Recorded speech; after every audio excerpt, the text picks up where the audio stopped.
Hi, friends. Tony DeWitt here, Missouri appellate attorney and a guy who likes to make the law make sense on YouTube. Here's what we're discussing today. It is a sad fact that when courts like the Supreme Court of the United States, or even a Supreme Court in a state, when they decide cases like Gonzalez versus Trevino, they are not just deciding that case. They are articulating a rule that will govern all the cases that come after it. Why is that important? Well, let me share a war story. I knew a lawyer named Bill who was appointed by the Eastern District Federal Court in Missouri to represent an inmate on an Eighth Amendment claim. In essence, the prisoner argued that his inability to get a low-fat, low-cholesterol diet was somehow cruel and unusual punishment and subjected him to heart disease and other ailments. Now, keep in mind, it was his failure to get a low-fat diet that, and not his smoking 3 packs of cigarettes a day that subjected him to heart disease, but we'll deal with that later. Now, Bill, having been appointed by the court, had to drive up 2 hours to the prison, meet with the convict, and then start gathering the evidence. But all of this work, driving, filing discovery, paying for copying costs, all of that came out of Bill's pocket. The federal court did not reimburse him for that. So when you're appointed, you don't get to say no. Bill was a solo practitioner and he didn't have a big bankroll. But I think he was interested in doing a good job for this man to the extent that he could. So the state moved to dismiss the case and Bill filed a response. Now, it was a competent response, but it wasn't a Scalia-like tome on prisoner cases. Incredibly, the court denied the motion to dismiss and let the case go to trial. And personally, I think that was probably an error on the court's part, but it let the court go, so Bill had to go get ready and try this case. So the prisoner wanted 2 things. He wanted an injunction to stop the prison from refusing him a low cholesterol, low fat diet. And the second thing he wanted was damages, money damages. He wanted to be paid for having been subjected to this cruel and unusual punishment. So Bill went to him and said, look, the state's willing to pay you a little bit of money.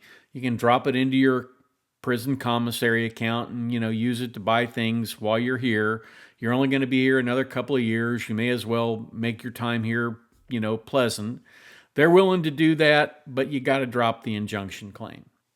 And the prisoner would not drop the injunction claim, and he wouldn't settle for what the state would pay, which would have been a few $100s. I mean, they probably could have got it up a little bit higher, but it wouldn't have been a huge settlement, but it would have been a good settlement. It would have disposed of the case, and everybody would have been happy, but in this case, the prisoner would not have been happy.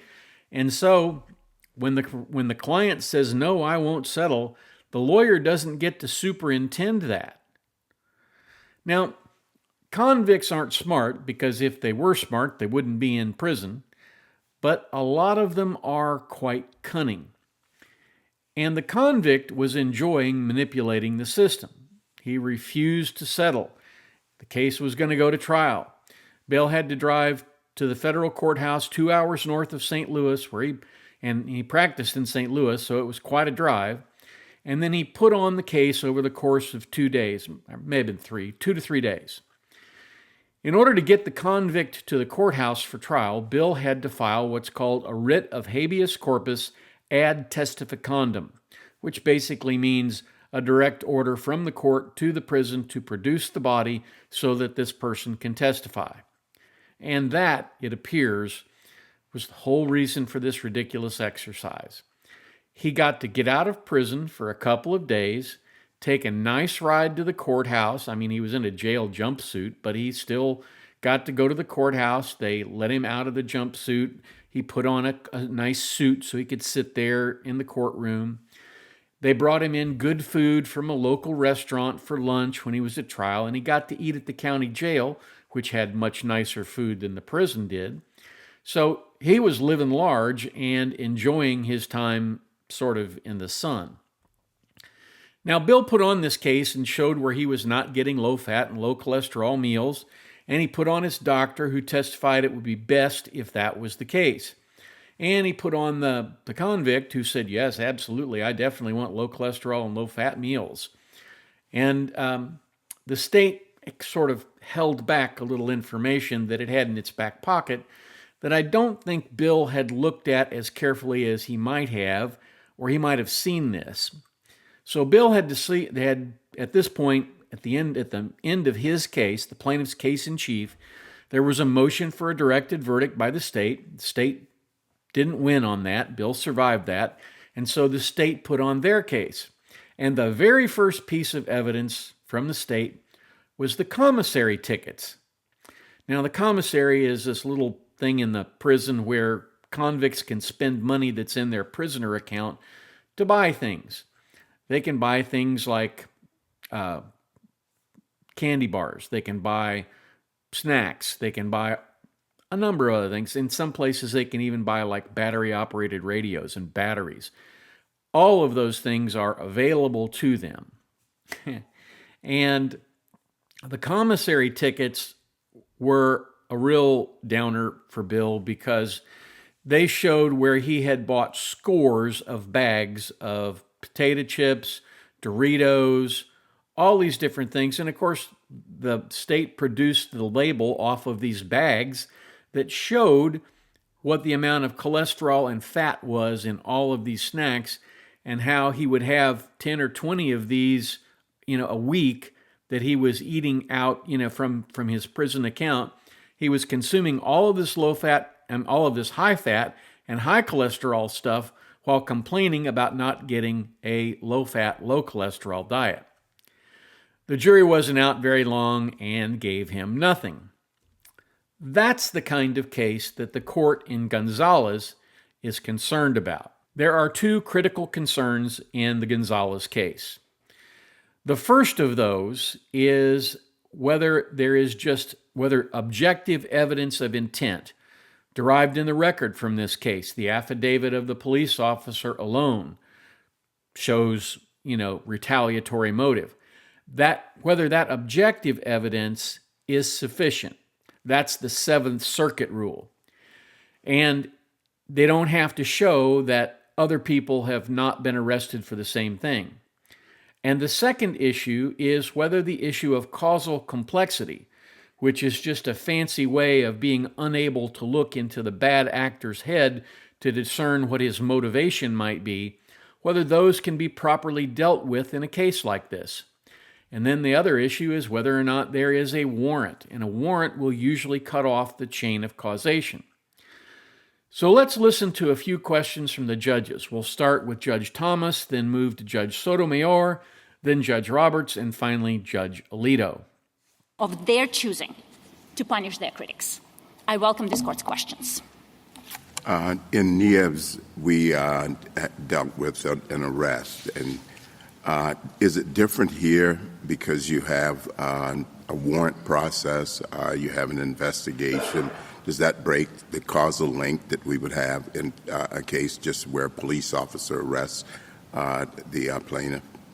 No, Your Honor, it doesn't. In fact, the fact that warrant exists here helps us for two reasons. Number one, we have an analog at common law, abuse of process, because warrant is a classic legal process. But number two, when it comes to but-for causation, magistrates are required to look at the arrest affidavit in order to issue a warrant. So the arrest affidavit, which we say would not have been issued had it not been for retaliatory animus, is something that magistrates have to take into account, and it is a but-for causation. And as this court explained in Bostock, and just this term in Murray, there could be many but-for causations. Our burden is to show that had it not been for animus, that arrest would not have occurred. That's just one but-for causation, one but-for cause, and we meet that requirement here.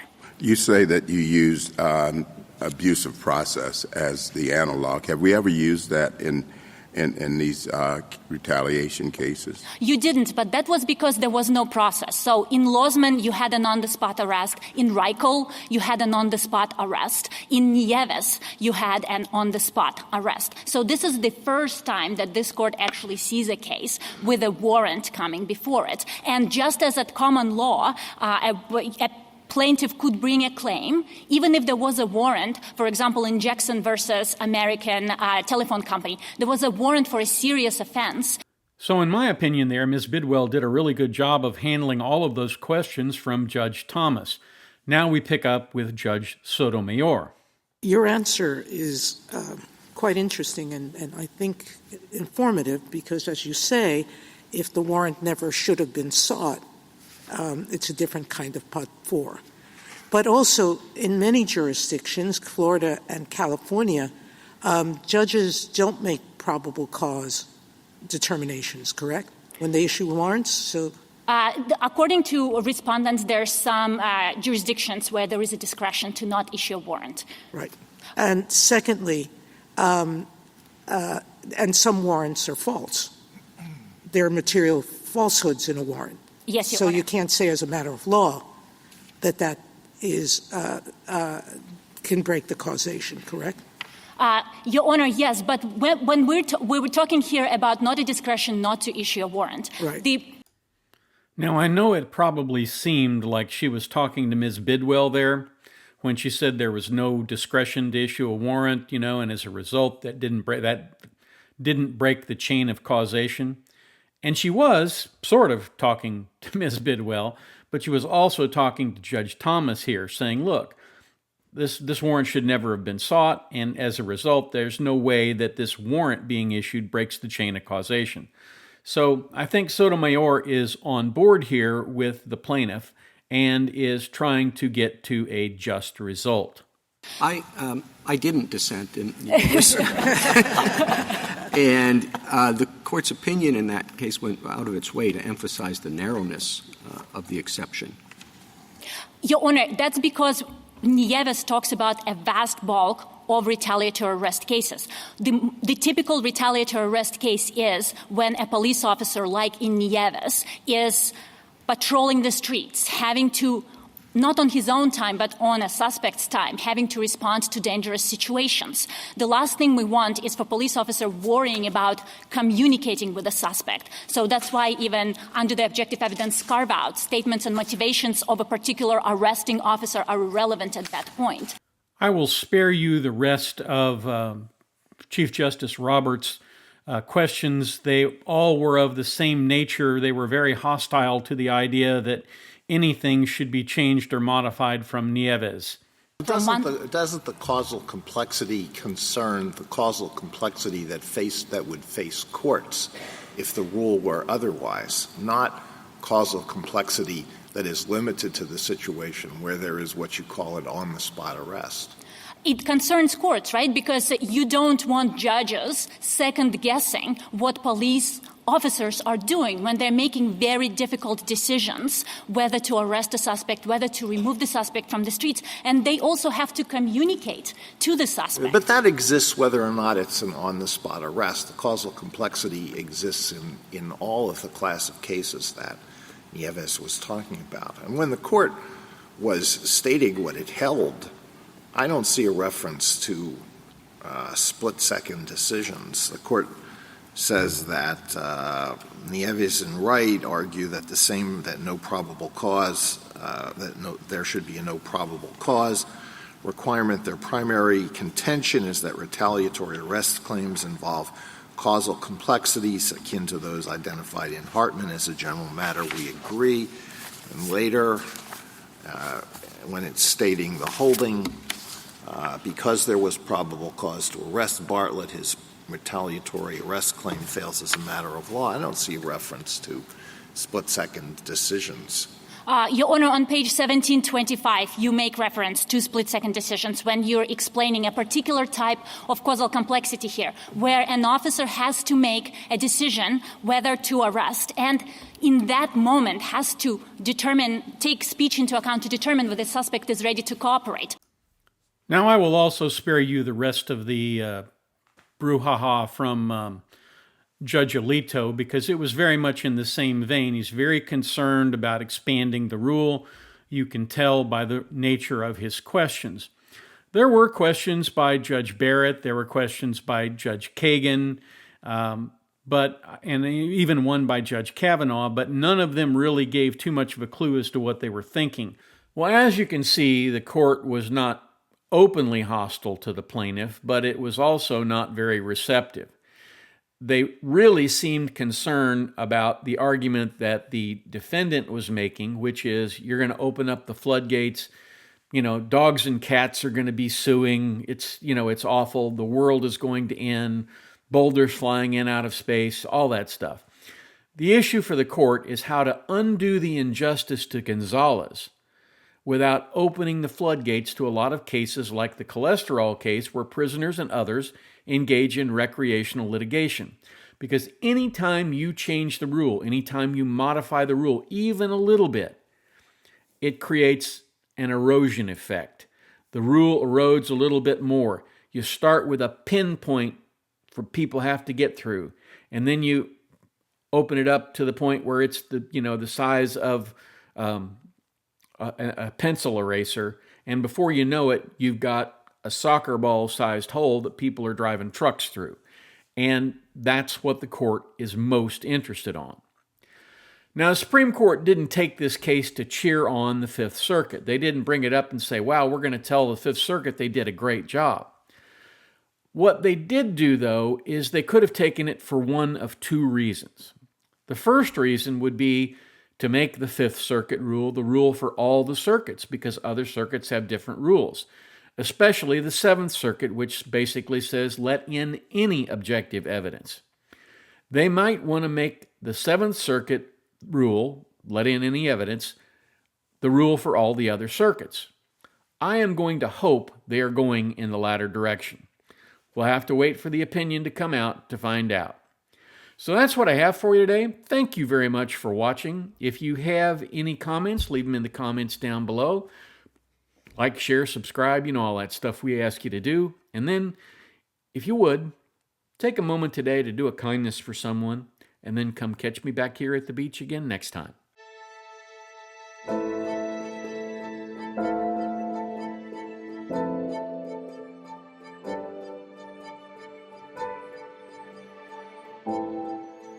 If you like this video, here are a few others you might try, and don't forget to subscribe. Have a terrific day, guys.